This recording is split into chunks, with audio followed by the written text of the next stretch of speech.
Bom, a gente fala sobre educação, a vacinação avança e o Estado de São Paulo vem garantindo na Justiça a volta de professores ao trabalho, agora com a retomada das atividades presenciais nas escolas. Sobre esse retorno e a vitória judicial, a gente conversa agora com o secretário de Estado da Educação, Roseli Soares, mais uma vez gentilmente nos atendendo aqui no Jornal da Manhã. Tudo bem, secretário? Bem-vindo mais uma vez. Como vai?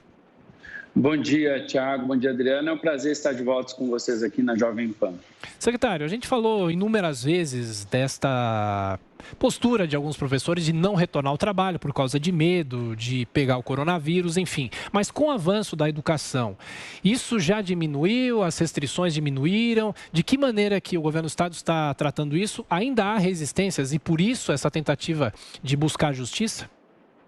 Olha, é muito isolada. Nós tivemos uma liminar semana passada, no meu entender, inclusive, estapafúrdia, uma decisão totalmente contrária a tudo que está acontecendo, ao que a ciência está indicando, enfim. Tanto foi que não houve adesão grande por parte dos professores, de maneira geral, no estado de São Paulo, mas o estado recorreu e derrubamos essa liminar, que infelizmente o sindicato não tem, obviamente, tentado nem colaborar, nem discutir a importância da volta às aulas, né? Mas nós estamos com a volta às aulas com aí em torno de 70% dos alunos e cada semana aumentando um pouco mais. Nesta semana temos a expectativa de aumentar ainda um pouco mais o número de alunos em participação, em presença. Isso é fundamental. Né, fazer esse movimento nesse momento é fundamental e, obviamente, o papel dos professores é central. O medo, algum receio é normal, mas, ao mesmo tempo, os professores entendem e sabem da importância do seu papel nesse momento para auxiliar os estudantes. A gente tem contado muito com eles, que têm feito um grande trabalho. Adriana? Bom, eu aproveito para perguntar, então, com relação às consequências agora com esse amparo da Justiça, o professor que decidir, secretário, não retornar à aula, deve sofrer algum tipo de punição? Falta, né? Aquele que tiver a obrigação de retornar e não retornar, receberá falta normalmente. Lembrando que quem é que precisa retornar? Todos os professores devem retornar, com a exceção de quem tem comorbidade e não tomou ainda a segunda dose da vacina. Caso o professor tenha optado por não tomar a vacina, é obrigação dele retornar, porque aí é uma responsabilidade do próprio profissional. Então, por exemplo, aqueles de 47 anos ou mais, que já têm a obrigação de ter as duas doses, porque a gente aqui foi o primeiro estado a começar a vacinar desde o dia 10 de abril, e 47 anos ou mais já vacinaram com duas doses, porque foi a Coronavac, esses já têm a obrigação, por exemplo, de retorno, e a gente está acompanhando caso a caso.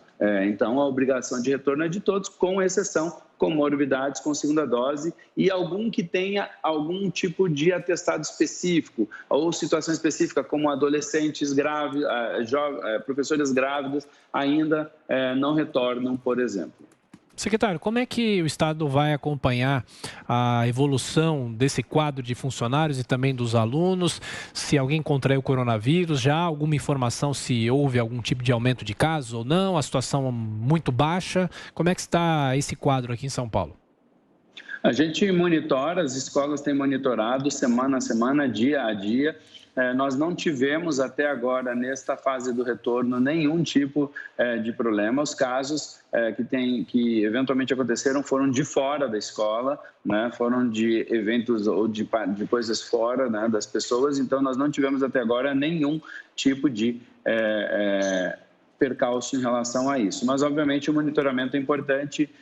Sempre que necessário, encaminhamos para os postos para vacinação. O governo do estado enviou, né, para vacinação, desculpa, para a testagem. O governo do estado enviou testes para os municípios e tem trabalhado em parceria com todos. E, obviamente, a gente está muito tranquilo porque a vacinação em larga escala dos nossos profissionais de educação tem auxiliado e muito nesse processo. E, secretário, como está nesse momento a organização das aulas nas redes pública e privada também? Elas estão revezando as aulas presenciais com as aulas remotas? Elas ainda acontecem? Ainda acontecem, porque hoje a regra, Adriana, é de 1 metro de distanciamento. Quantos alunos cabem dentro da escola com 1 metro de distanciamento? Tem escolas que cabem até 100%, mas tem algumas escolas que ainda cabem 70%, 80%, por exemplo. Então, nesses casos, e ainda não é obrigatório a família, nesses casos, vai o número máximo de alunos que o distanciamento permite. Então, muitas vezes ainda tem algum rodízio funcionando. E a educação mediada por tecnologia, que a gente faz com o Centro de Mídias de São Paulo, via aplicativo ou via televisão, ele vai continuar mesmo pós-pandemia e mesmo com o retorno de 100% presencial quando esse dia chegar, porque a gente está fazendo atividades extras, né? E apoio às próprias escolas. Então, essa tecnologia continuará, mas nesse momento há um rodízio, geralmente em 2 bolhas, né? Um grupo vai num dia, outro grupo vai no outro dia. Secretário, só para a gente fechar, o senhor já disse inúmeras vezes aqui em entrevistas à Jovem Pan que é muito difícil esse trabalho de se recuperar esse tempo em que as crianças ficaram paradas, ficaram muitas estudando remotamente, porque isso é muito difícil para correr atrás dessa recuperação. Mas eu pergunto para o senhor, esta volta às aulas recente, até que ponto essa volta às aulas vai servir de exemplo, os professores saberem como é que está a turma, como é que estão os alunos, para justamente elaborar matérias de reforço e trabalhos de reforço?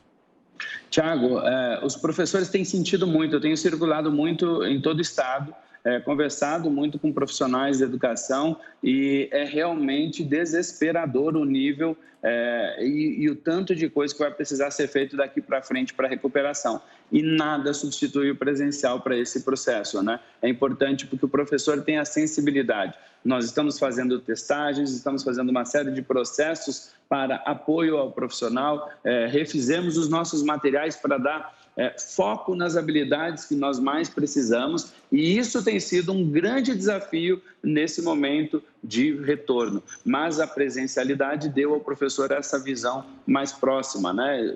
Vamos lá, um professor que trabalha com alfabetização, Tiago. Este professor, por exemplo, ele estar próximo de uma criança que muitas vezes não tinha condições de ter o pai ou a mãe ou alguém, um adulto próximo para fazer as atividades, faz com que esse aluno realmente volte a ter algum processo educacional depois de 1 ano e meio. Então, é fundamental a presencialidade e nós vamos ter um grande desafio de recuperação, que já começou, mas que precisa ser intensificado daqui para frente.